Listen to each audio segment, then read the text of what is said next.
OnePlus 7 leaks already? We just had the launch of the Galaxy S10. That's some interesting timing. We have a bit to cover on those leaks and more because this is Tech Today.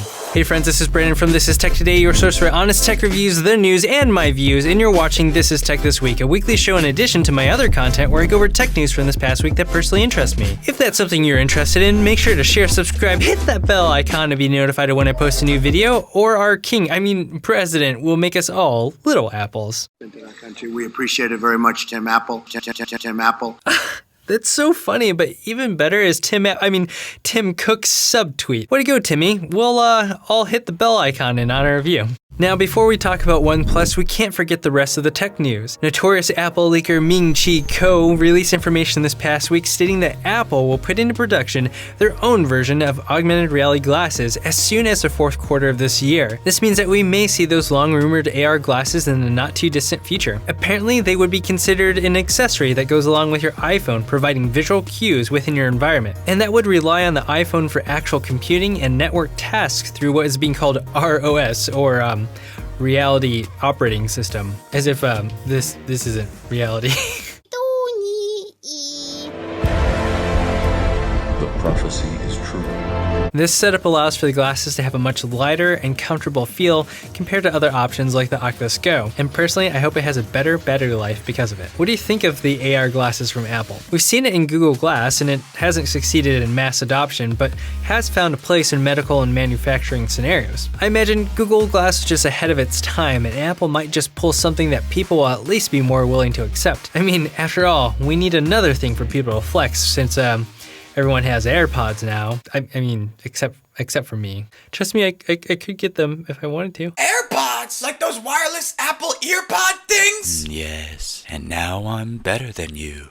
What? Sorry, I can't hear poor people. What? Let me know what you think in the comments and in the This Is Tech Today community Discord chat. So some interesting and significant plans have been made by potential 2020 presidential candidate and Democrat Senator Elizabeth Warren. This past week in one of her Medium posts, she shared some ideas that would have substantial impact on the tech industry and for both you and me. She plans to break up big tech like Google, Amazon, Facebook, Apple, and any tech company that has an annual revenue of $25 billion or more. She would even reverse previously approved mergers that have been completed, which I imagine is a really costly thing to do. The companies would be categorized as a platform utility. This is all in response to complaints that companies like Apple have Apple Music and the App Store on iPhones, or that Google has Search, their ad system, and Nest, or that Amazon and their AWS service, their marketplace, and Whole Foods is too much. Warren and supporters believe that these companies have gotten so big that they consume the majority of the internet traffic, and in turn, smaller businesses do not have a chance to succeed. By breaking up the companies, more competition is possible, and in turn, it's better for all of us, at least according to what they believe. This is a complicated topic, and in one way we see the overreach of Facebook and how they handle privacy or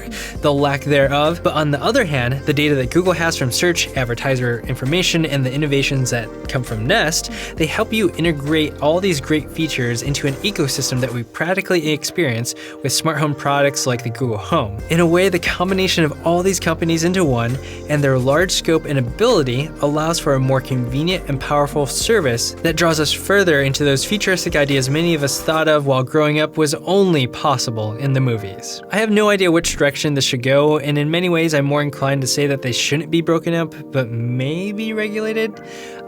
I'm not sure about even that. Either way, I do believe that governments need to become more educated in tech before they start regulating it. Instituting policies without an understanding of what you're changing seems to not only be frustrating for those who understand the tech, but it's potentially damaging to our future. One thing's for sure, Zuckerberg won't have to worry about anyone coming after him or his privacy since he has his own escape bunker, an underground tunnel. You don't have to be left out of having your own secret underground tunnel that protects your privacy if you use a virtual private network by this video sponsor, NordVPN. NordVPN helps you create a virtual private network, which is a thing that adds security and privacy to your internet connection to prevent hackers and other people from surveilling your internet usage. This is super helpful if you're on a public or open Wi-Fi network and you check your banking information or buy something online because it creates an encrypted tunnel for your internet connection. On top of that, if you're traveling and you're unable to access region block content, you can simply change your location to look like it's somewhere else, simply by connecting to one of the 5,400 plus NordVPN servers in 61 different countries. That means that your internet speed is still nice and fast whether you're on a Windows, Mac,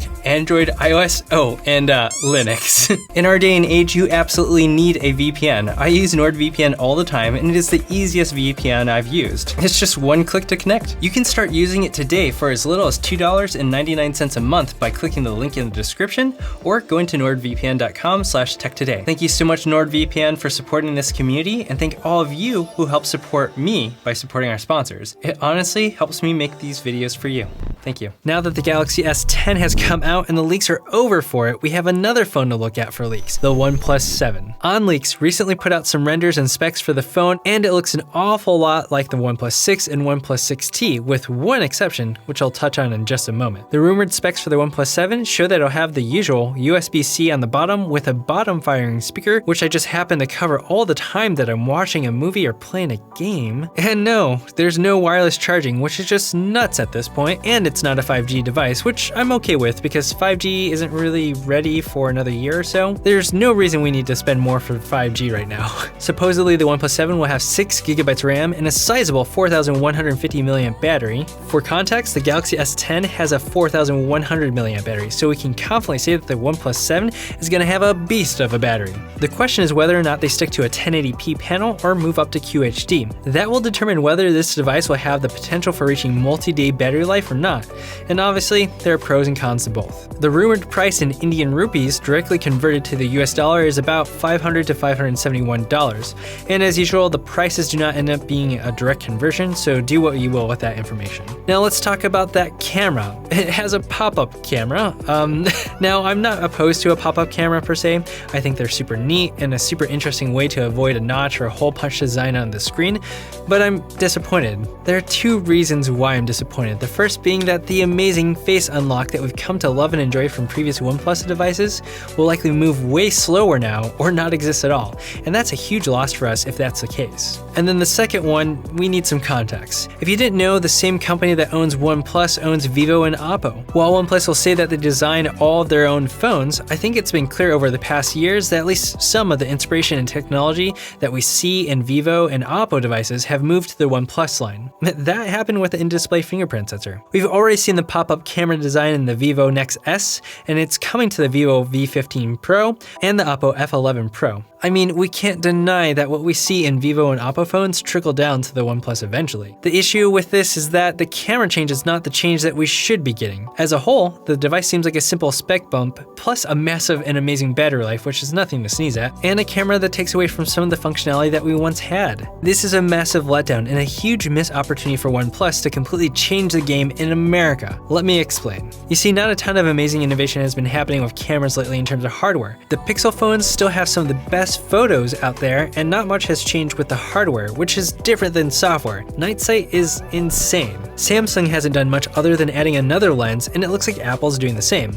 It's not anything groundbreaking, but OnePlus has an opportunity. The one thing that has been rough for so long for OnePlus devices is the camera. It's better than the OnePlus 6T, but not something on the level of a flagship device. So what would make them have a groundbreaking camera? In last week's video, I talked about how Apple's lack of innovation recently has led to all these crazy smartphones. There's foldable phones, phones that fit around your wrist, huge batteries, and more. But there's one thing that really stood out to me. It was this camera technology from Oppo, which, you know, is associated with OnePlus. This technology puts a physical zoom in the phone, allowing you to zoom in 10 times with real lenses instead of a digital zoom, which makes your photos look bad. Like I said in last week's video, it's the equivalent of putting something like this into this. That is groundbreaking technology that not even Samsung or Apple have or have access to as far as I know. That means this could be the one standout feature that OnePlus could have that makes people take notice of them, especially in the United States, and they're not doing it.